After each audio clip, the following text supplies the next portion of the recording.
Hello folks, hope you guys have an amazing evening. Just about a week ago, the nation was rocked by one of the deadliest attacks on US soil, and the perpetrator turned out to be a radical Muslim who used a vehicle to commit such an attack. In today's video, we're going to discuss why such an individual did not bother to use a firearm to commit such atrocity, but rather than a vehicle. Given the fact that the individual has served in the US military and in fact deployed in Iraq, you would think that in order for him to commit such atrocity, he would firsthand focusing on getting a firearm. Now, in order to understand what I'm going to say, I would recommend you to watch the video I've made just about recently where I discussed the difference between the M4A1 and the AR-15, the American weapon. Now, here's the conclusion I draw in this whole thought process. The perpetrator, Jabbar, knew very well that an AR-15 is a type of weapon that is actually semi-automatic, and in fact, in order for him to commit such atrocity at such a large scale, he would need a machine gun, the type of gun that he was deployed in Iraq with.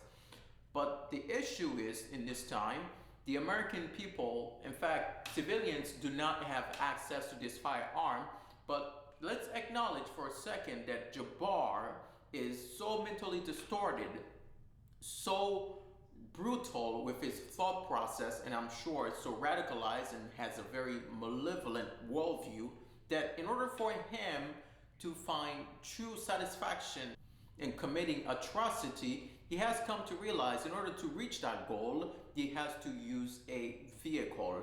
And that is the reason why he had stepped forward by renting a vehicle and then use it against the people.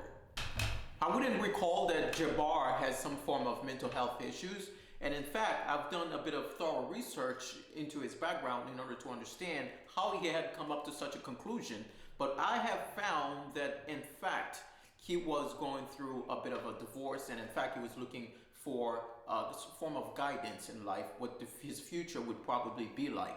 But I totally blame it on radical Muslim, being radicalized by perhaps bench watching videos, and in fact, he had taken trips in different countries, and who knows the kind of people that he actually met with. But the truth of the matter is, this is the reality, the real reason when people are becoming so radicalized to the extent that they want to commit atrocity. It's this thought process, I mean, this mentality is very well known among radical Muslim, and we've seen it in different regions, especially in the Middle East. And people just out of the blue, they could come out and commit any form of atrocity.